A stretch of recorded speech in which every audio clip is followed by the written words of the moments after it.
The pearly gates await our next hero in line for almighty judgment.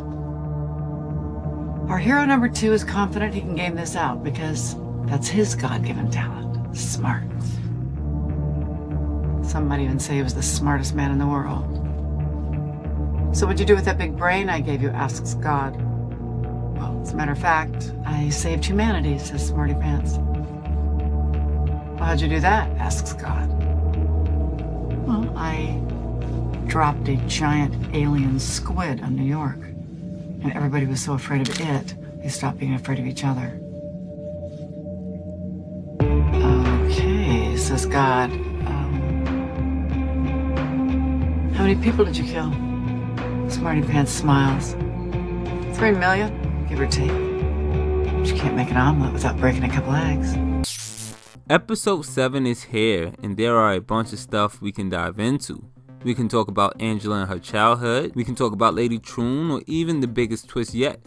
Yet, of all the cool things I can bring our attention to, this scene right here is the one we're going to be focusing on. The absurdity of the scene can make it easy to pass over, but how real the scene can be is the irony of it.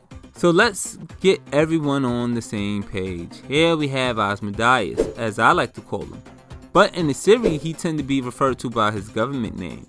In the Watchmen comics, which serves as the prequel to the series, we have Ozzy, said to be the smartest man on Earth, perhaps the richest, and even by fellow other heroes, perhaps the most dangerous as well. During the Cold War, tensions reached an all-time high and the world became afraid of a nuclear fallout. Ozzy decided that the best way to stop this threat is by uniting the world through fear. So he got some scientists together to create a one-eyed squid and teleported to New York, which in the process killed 3 million people. Tying up loose ends, he also killed the scientists. As a result, the world became so scared they stopped hating each other and began fearing something else. From that event decades ago, the world of Watchmen still feels the ripple effects. All that brings us to Ozzy here, 30 years later. Here, he is put on trial for his crimes against humanity, or perhaps simply for trying to escape. Either way, it doesn't matter because the punishment isn't of any consequence. And this is the punchline. Why? Well, this is a world he created. Just as much as this world have to judge him, it serves him.